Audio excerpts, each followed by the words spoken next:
അമേരിക്കയിൽ കഴിഞ്ഞ ജനുവരി 29-ന് യാത്രാ വിമാനവും ഹെലികോപ്റ്ററും തമ്മിൽ കൂട്ടിയിടിച്ച സംഭവത്തെക്കുറിച്ചുള്ള അന്വേഷണ റിപ്പോർട്ട് ഇപ്പോൾ പുറത്തു വന്നിരിക്കുകയാണ്.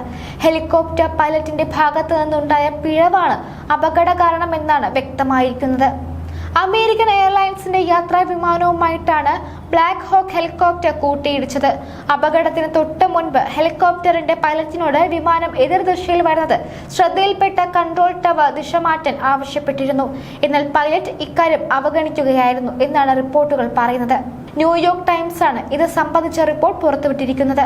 പൈലറ്റ് ഒന്നിലധികം പിഴവുകൾ വരുത്തിയതാണ് വ്യോമയാന ചരിത്രത്തിലെ ഏറ്റവും ഭീകരമായ ഈ അപകടത്തിലേക്ക് നയിച്ചതെന്നാണ് കരുതപ്പെടുന്നത്. ഹെലികോപ്റ്ററിന്റെ പൈലറ്റായിരുന്ന റെബേക്ക ലോബാക്ക് വളരെ ഉയരത്തിലാണ് പറത്തിയിരുന്നത്.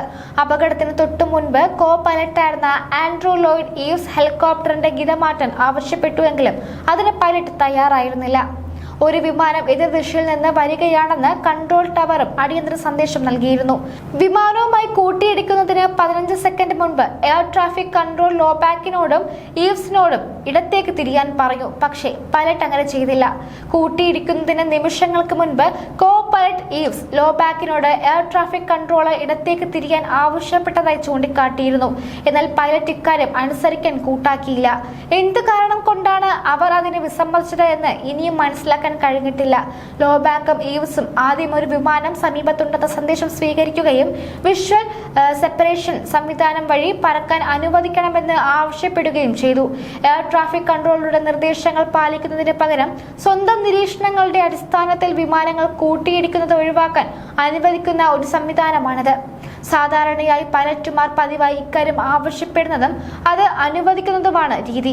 എന്നാൽ ഇക്കാര്യം തെറ്റായി കൈകാര്യം ചെയ്താൽ അത് വൻ ദുരന്തത്തിന് വഴിവെക്കുമെന്നതാണ് വിദഗ്ധർ ചൂണ്ടിക്കാട്ടുന്നത്. എയർ ട്രാഫിക് കൺട്രോളർ ആവശ്യപ്പെട്ടതുപോലെ ഹെലികോപ്റ്റർ ഇടത്തേക്ക് തിരിച്ചിരുന്നുവെങ്കിൽ വിമാനവും ഹെലികോപ്റ്ററും തമ്മിൽ അകലം ഉണ്ടാകുമായിരുന്നു എന്നും അങ്ങനെ അപകടം ഒഴിവാക്കാമായിരുന്നു എന്നുമാണ് അവർ വിശദമാക്കുന്നത്. അപകടത്തിൽ വിമാനത്തിലും ഹെലികോപ്റ്ററിലും സഞ്ചരിച്ചിരുന്ന 67 പേരും കൊല്ലപ്പെട്ടിരുന്നു. ഹെലികോപ്റ്ററിന്റെ പൈലറ്റായിരുന്ന റെബേക്ക ലോബാക്ക് നേരത്തെ അമേരിക്കൻ സേനയിൽ സേവനമനുഷ്ഠിച്ചിരുന്നു. ബൈഡൻ സർക്കാരിന്റെ കാലത്ത് അവർ വൈറ്റ് ഹൗസിലും ജോലി ചെയ്തിരുന്നു. വിമാനം കാണുകയും അതിനെ ഒഴിവാക്കുകയും ചെയ്യുന്നതിന് പകരം പൈലറ്റ് വിമാനത്തിന് നേർക്ക് ഹെലികോപ്റ്റർ എത്തിക്കുകയായിരുന്നു എന്നാണ് റിപ്പോർട്ടുകൾ പറയുന്നത്. അമേരിക്കൻ എയർലൈൻസ് ജെറ്റ് വിമാനത്തിന്റെ പൈലറ്റ് 34-കാരനായ ജോനാഥൻ കോമ്പോസ് ആയിരുന്നു.